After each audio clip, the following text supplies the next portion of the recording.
Champions trophy semifinal খেলবে বাংলাদেশ ও ভারত। এশিয়ার এই দুই দলকে সেমিফাইনালে দেখছেন ভারতের জনপ্রিয় কমেন্টেটর মুরালী কার্তিক।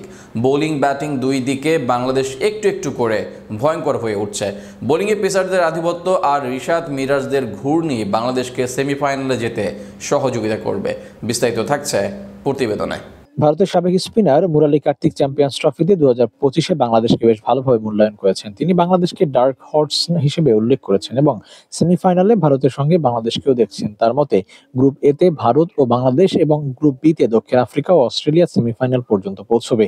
চ্যাম্পিয়ন হওয়ার দৌড়ে তিনি ভারত ও বাংলাদেশের নামই উল্লেখ করেছেন। হয়তো এশিয়ান কন্ডিশন বিবেচনায় বাংলাদেশকে নিয়ে এমন মন্তব্য করেছেন তিনি, যেখানে বাংলাদেশকে খুব ছোট করে দেখছে কিছু প্রাক্তন ক্রিকেটার। সেখানে ভারতীয় এক্স ক্রিকেটার মুরালী কার্তিক বাংলাদেশকে একটু আলাদাভাবেই বিশ্লেষণ করেছেন।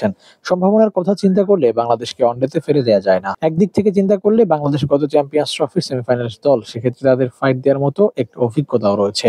এর সাথে রয়েছে ভালো পেস অ্যাটাক। নিজেদের দিনে বাংলাদেশের পেস অ্যাটাক যে কোনো দলকে ভরকে দিতে পারে। সেক্ষেত্রে এশিয়ান কন্ডিশনে হিমশিম খেতে পারে নিউজিল্যান্ড।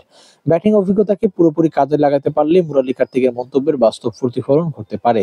তানজিদ তামিম, সৌম্য, হৃদয় শান্তদের কাছ থেকে ভালো স্কোর পেলে বোলিং ইউনিট দিয়ে যে কোনো দলকে নাকানি চুবানি খাওয়াতে পারে শান্তর দল।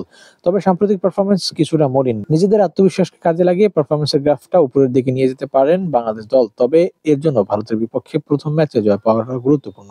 টুর্নামেন্টের শুরুটা ভালো করতে পারলে এই বাংলাদেশ দল যে কোনো অঘটন ঘটাতে পারে। তাই বাংলাদেশকে হালকাভাবে নেয়নি ভারতের ক্রিকেটাররা। তবে দেখা যাক তার কথার কতটা প্রতিফলন ঘটাতে পারে বাংলাদেশ দল।